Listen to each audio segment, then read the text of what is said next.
On February 19th, 1.1 million Americans are now underwater on their mortgage, the highest count since 2018, according to Cotality, formerly CoreLogic.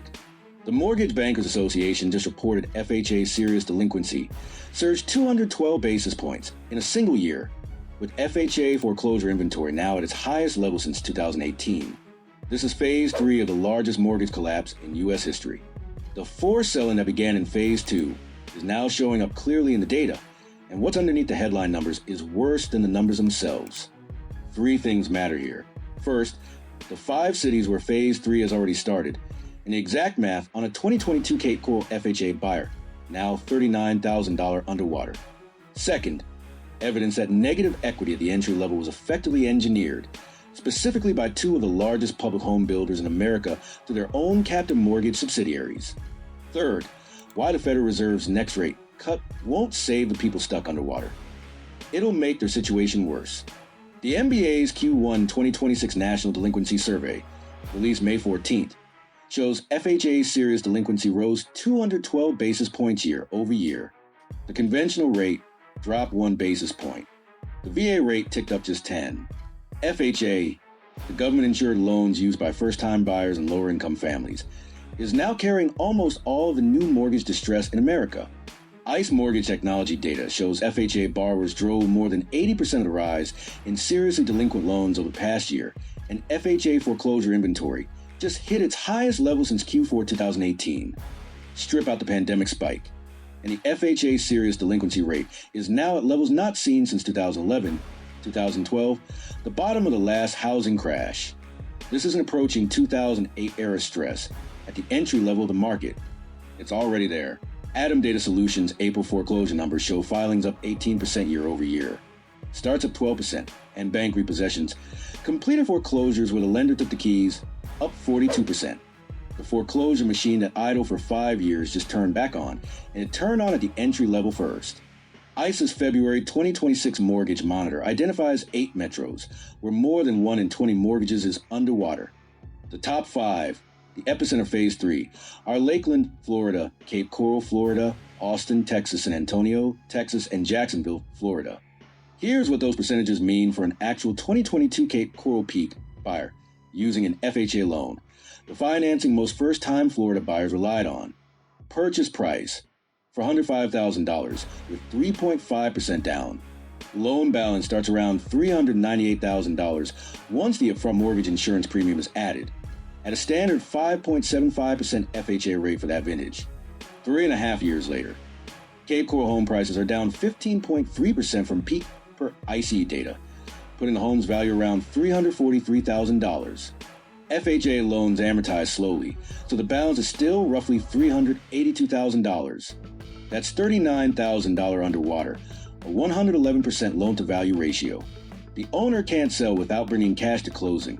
The monthly payment runs $300, $300, $3,400, including principal, interest, FHA mortgage insurance, Cape Coral property taxes, and Florida homeowners insurance, averaging around $3,600 a year per the state's Office of Insurance Regulation before flood insurance.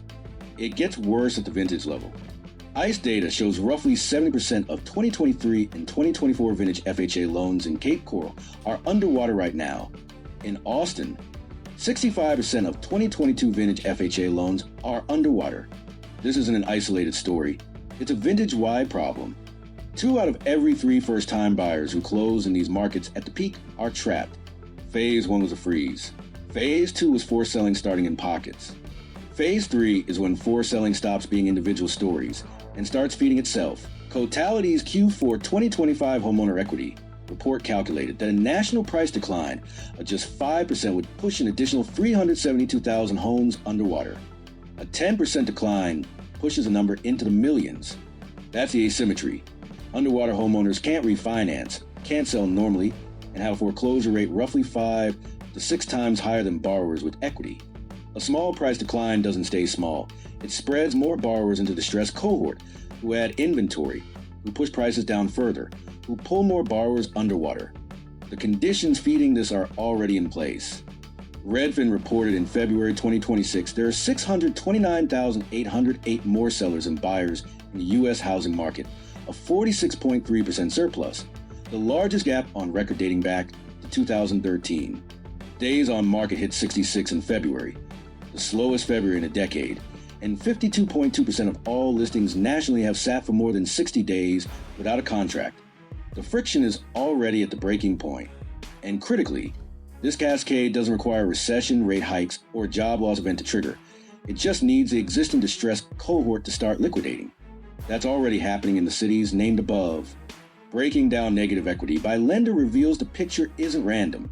According to Ginnie Mae mortgage-backed securities data, at Lennar Mortgage, the captive lender owned by America's largest home builder, roughly 27% of FHA loans are underwater right now. At DHI Mortgage, owned by D.R. Horton, roughly 18% of FHA loans are underwater. At Rocket Mortgage, a non-builder lender serving the same general population, the figure is roughly 10%. Builder-affiliated lenders carry nearly 3 times the underwater rate of an independent lender working the same market. Here's how it happened. During 2022-2024, public home builders kept sales volume alive by offering aggressive rate buydowns, closing cost credits, and incentives funded through their captive mortgage subsidiaries. They held headline prices firm and absorbed the costs and the financing, which kept reported home prices propped up while locking buyers into peak prices even as the underlying market began falling. Lennar reported Q1 2026 net earnings of $229 million, down from $520 million a year earlier, with gross margin compressing from 18.7% to 15.2%, and incentives now running around 14% of sale price. D.R. Horton's Q1 results also showed declining year-over-year earnings, which the company itself attributed to intensive sales incentives. America's largest public home builders sold homes at peak prices using buy-down financing to their own captive lenders. Those lenders pulled in lower credit, thin down payment FHA borrowers. Now, nearly 1 in 4 Lennar Mortgage FHA buyers is trapped underwater on a home they can't sell, can't refinance, and can't walk away from without destroying their credit. The negative equity wasn't simply something that happened to these buyers. It was financed into existence by the same companies selling them the homes. And the same incentive structures are still active today. The Federal Reserve has cut rates 6 times since September 2024. The federal funds rate now sits at 3.75%, yet the 30-year fixed mortgage rate sits at 6.53% per Freddie Mac as of late May 2026, barely moved. The reason? Mortgage rates track the 10-year Treasury, not the federal funds rate. In 2024, mortgage rates actually fell before the Fed's September cut, then rose afterward. Here's the trap the Cape Coral FHA buyer can't escape. The AEI Housing Center projects home price appreciation could run roughly 10% annually nationally if rates settle in the mid-5% range. That sounds like good news, until you see where the appreciation actually lands.